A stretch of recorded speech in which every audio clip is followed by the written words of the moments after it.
چاہتا ہوں کہ ابھی 59 لوگوں کی ہم نے یو پی کے مختلف ہائی کورٹوں میں اور مقامی عدالتوں میں ضمانت کی درخواست دی ہے. کچھ کی تاریخ 19 مارچ ہے اور کچھ کی 21 مارچ ہے.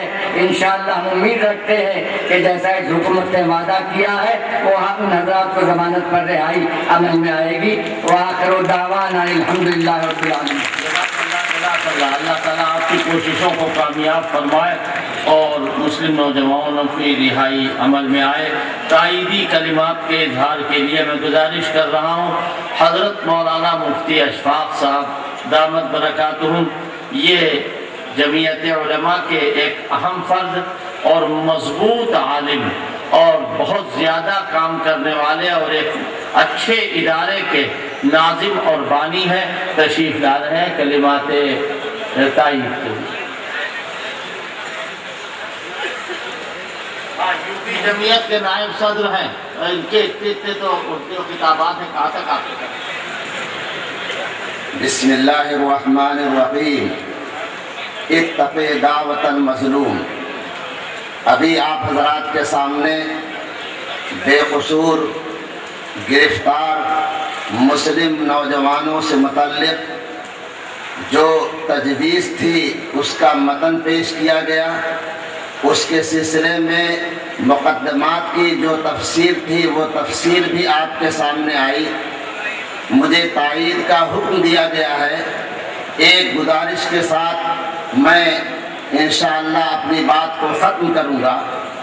یہ ملک ہندوستان ہے جہاں فرقہ پرستی کی بدلی ہوئی شکل دہشت گردی کے بیجا الزام میں مسلم نوجوانوں کو گرفتار کیا گیا تو ہندوستان کی فرقہ پرست ذہنیت نے وکلا کی بار ایسوسیشن نے متفقہ طور پر یہ فیصلہ کیا کہ جو بھی دہشت گردی کے الزام میں ماخوذ ہے ہم اس کی پیروی نہیں کریں گے.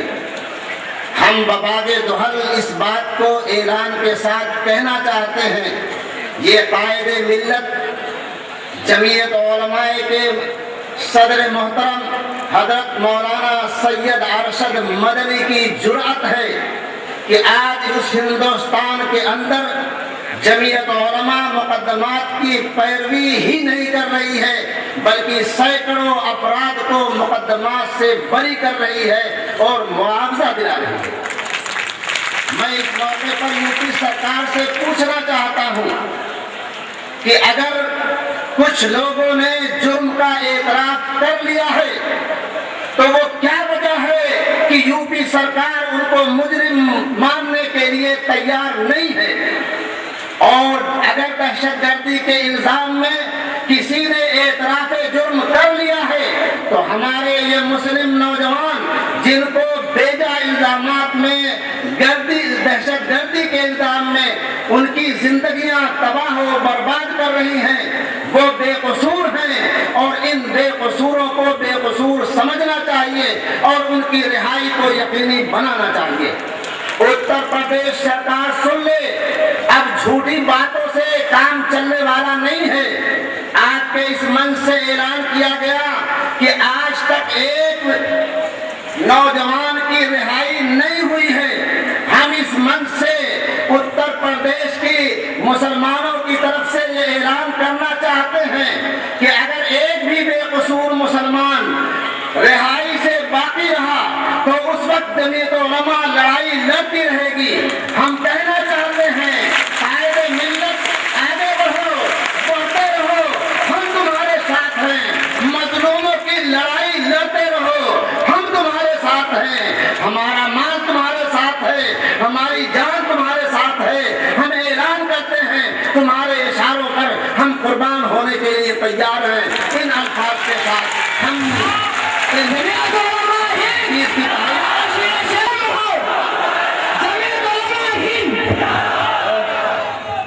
سلسلہ چل رہا ہے.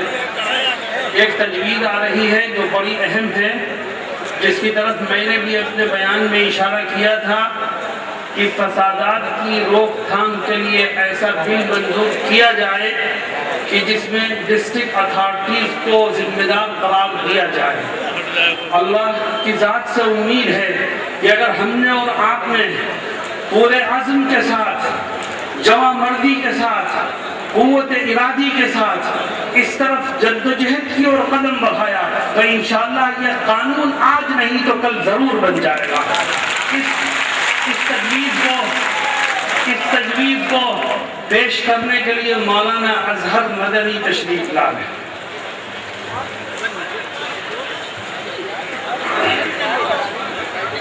بسم اللہ الرحمن الرحیم۔ انسداد فسادات بل سے متعلق تجویز۔ فرقہ وارانہ فسادات آزاد ہندوستان کی سیکولر جمہوری تاریخ کا سب سے سیاہ باب ہے۔ ان فسادات کی منصوبہ بندی فرقہ پرست عناصر، بعض سرکاری اہلکاروں اور پولیس فورس کی ملی بھگت کا نتیجہ ہے۔ یہی وجہ ہے کہ اب تک 23,000 کے قریب چھوٹے بڑے فسادات میں خاص طور پر مسلم اقلیت کو نشانہ بنایا گیا اور ان کی اربوں کی جائیداد و املاک کو برباد کیا گیا اور ہزاروں بے گناہوں کو شہید کیا گیا جو ہندوستان جیسے سیکولر جمہوری ملک کے لیے قلم کا ٹیکا ہے۔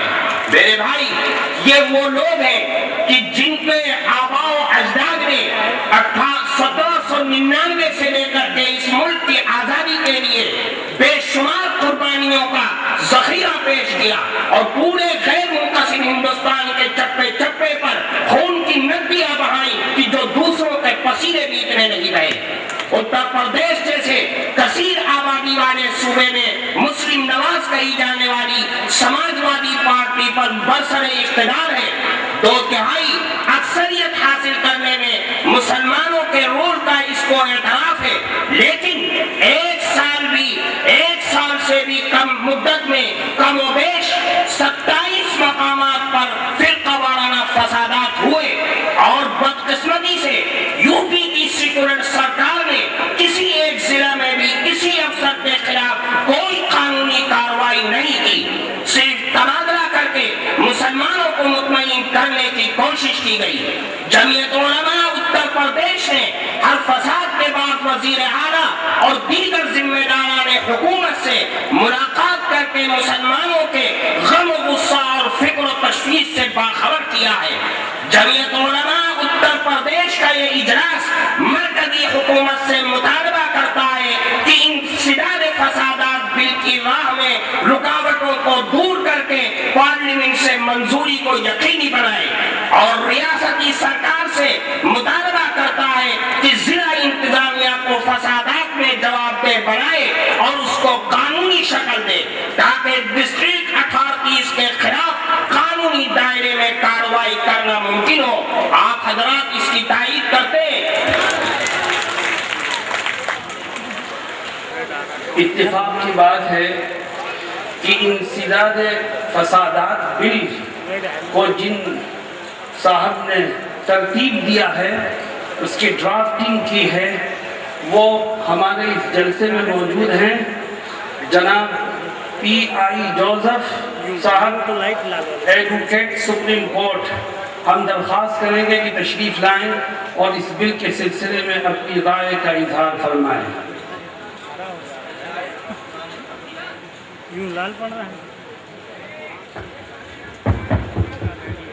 جمعیت علماء ہند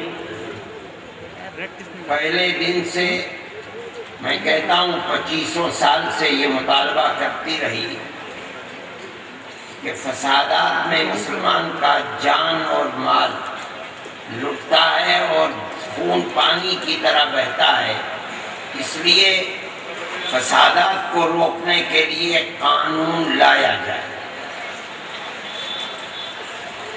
ہمیں خوشی ہوئی کہ 12 سال پہلے کانگریس گورنمنٹ نے اپنے مینیفیسٹو کے اندر انتخاب سے پہلے اس کا وعدہ کیا کہ ہم فسادات کے سلسلے میں قانون لائیں گے۔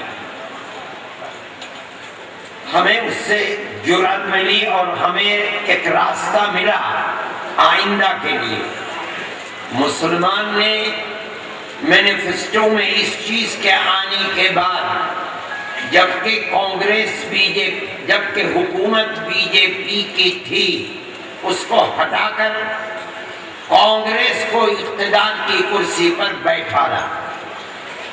ہم کھڑے ہو گئے اور ہم نے مطالبہ کیا کہ کانگریس نے جو وعدہ کیا ہے اپنے مینیفیسٹو میں اور جس کی بنیاد پر مسلمان نے ووٹ دے کر اس کو اقتدار کی کرسی پر بیٹھایا ہے، اپنے وعدے کو پورا کرنا چاہیے۔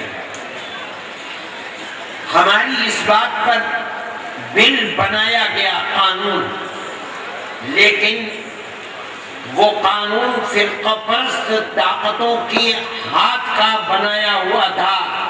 ہماری مانگ تھی کہ اس قانون میں ضلع کی اتھارٹی کو یعنی ایس ایس پی اور کلکٹر کو فساد کا ذمہ دار بنایا جائے۔ جب قانون آیا تو ہم نے دیکھا کہ اس قانون کے اندر یہ چیز نہیں تھی۔ ہم نے پورے ملک میں شور مچایا، ہم نے کہا کہ ہمیں اس قانون کی ضرورت نہیں ہے۔ اگر 50,000 مسلمان ملک کے اندر 65 سال کے اندر مرا ہے اور 50,000 مر جائے گا، مسلمان کم نہیں ہوگا۔ آپ ہمارے اوپر احسان مت رکھیے، اگر قانون بنے گا تو ہمارے مطالبے کو اس میں رکھا جائے، ورنہ ہمیں کسی قانون کی ضرورت نہیں ہے۔ ہم نے شور مچایا تو پھر کانگریس کمیٹی نے ایک کمیٹی بنائی جس کی چیئرمین سونیا جی خود بنی اور جوزف صاحب اس کمیٹی کے ممبر بنے۔ جوزف صاحب دھرم کے اعتبار سے ایک اقلیت ہیں، عیسائی دھرم رکھنے والے ہیں، اور اس کی پلک نوک کو درست کیا گیا۔ اس کے اندر یہ بات رکھی گئی کہ کہیں بھی فساد ہوگا تو district authority, S S P, S P اور کلکٹر اس کے ذمہ دار ہوں گے۔ وہ بل تقریباً 3 سال ہو گئے ہیں بنے ہوئے۔ میں سونیا جی سے بھی ملا اور جوزف صاحب کو لے کر ملا کہ اس بل کو بنانے کے بعد جب آخری شکل ہو گئی اس کی تو اس کو کیوں نہیں پارلیمنٹ کے اندر پیش کیا جاتا ہے۔ لیکن چیز سامنے یہ آئی کہ مجھ سے سونیا جی نے کہا کہ اس کے ایک شبد کے اوپر اختلاف ہے، اور وہ اختلاف یہ ہے کہ چھوٹی چھوٹی پارٹیاں جو صوبوں کے اندر حکومتیں کر رہی ہیں وہ اس کے ایک لفظ یا ایک دفعے سے یہ معنی لے رہی ہیں کہ اگر اس بل کو قانونی شکل میں لے آیا گیا تو مرکز کو صوبوں کے اندر جھگڑے ہونے کی صورت کے اندر دخل دینے کا زیادہ موقع مل جائے گا، اس سے ہماری آزادی متاثر ہوگی، اس لیے ہمیں یہ بل منظور نہیں ہے۔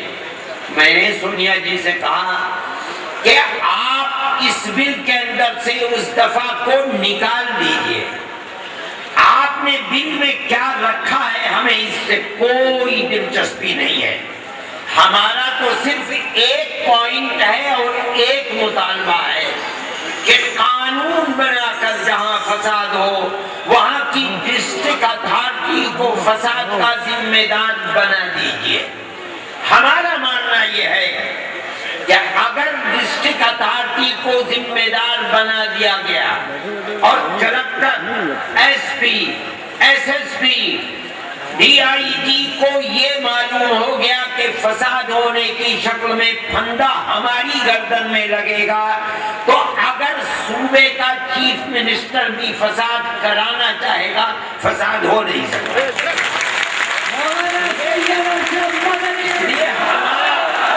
اس لیے ہمارا کوئی مطالبہ نہیں، ہمارا تو ایک مطالبہ ہے۔ چنانچہ اس ایک مطالبے ہمارے اس کہنے کے بعد انہوں نے کہا کہ ٹھیک ہے، اس بات کو بھی کچھ عرصہ گزر گیا، لیکن ہم برابر اس کے پیچھے لگے ہوئے ہیں۔ ابھی 4 دن پہلے میری پرائم منسٹر سے ملاقات ہوئی اور میں نے اسی مسئلے کو ان کے سامنے رکھا۔ میں نے کہا کہ کانگریس پارٹی ایک پورے ہندوستان کی پارٹی ہے، اس کی ایک تاریخ ہے، یہ ایسی تاریخ